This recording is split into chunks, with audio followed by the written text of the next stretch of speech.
Hey, what's up guys, Taren here. If you're looking for a set of swim goggles that are probably the single best bang for your buck of any set of goggles that you could get out there, stick around because we're gonna talk about the old tried and true Swedish swim goggles. I'll tell you how to put them together, where you can find them, and what it's like using them. Now, Swedish goggles are about as basic as it gets. All they cost is in between about $3 and $9, but all you're getting is the plastic eye sockets, a rubber strap, a nose piece, and you've got to pull it all together. Now, I know what you might be saying about Swedish goggles. Swedish goggles ain't happening, man, because I only let pillowy mamma jammas touch my eyes. That's it. Or you could be saying, but Taren, my eyes need suction. More suction. Bathe me in suction. And I know this because I said the same thing when I first started thinking about Swedish goggles. Now, most Swedish goggles, when you get them, they're not gonna look like this. They're gonna look like this. That's right. When Swedish goggles typically come, because they're so inexpensive, they're not assembled, so you've got to put them together. How you put the Swedish goggles together is very simple. Now, you take the string, put it through one goggle, get it all the way through.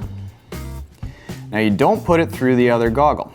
Line it up so that the string is equally as long on both sides, and then jam both ends of that string, come on,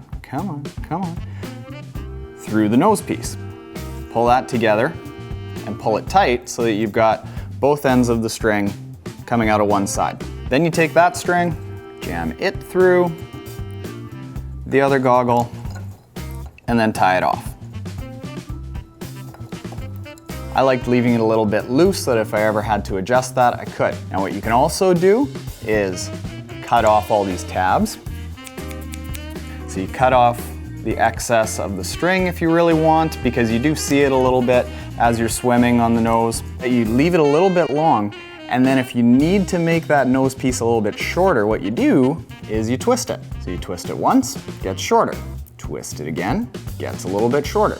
And that's how you can adjust the distance between the eye sockets. And then the headband is fairly simple. What I found worked really well to get that headband through is to fold it so you create a nice little teeny tiny arrow that's gonna go through, and then take your nail, and I yanked on it from the other end. So as I was pushing from one end, I was pulling on the other, and then eventually you just get enough that you can grab onto it and pull it all the way through.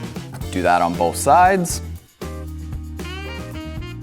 Then you can take the headband, tie a knot in it wherever you need, tie it off, grab this and pull everything through so that both the top and bottom headband are equally as long, and bam, now you got yourself some fantastic, awesome looking Swedish goggles. Now tell me that I am not a sexy swimmer right now. Now here's the pro tip. What you can do, and this is what I'm gonna set my goggles up like, is I'm actually gonna take off this nose piece. It does get a little bit rubby on the inside of your face, in between your eyes on the nose. So I'm gonna take that out. You can cut off any excess headband. I'm gonna cut it at an angle so that we've got a piece of headband there.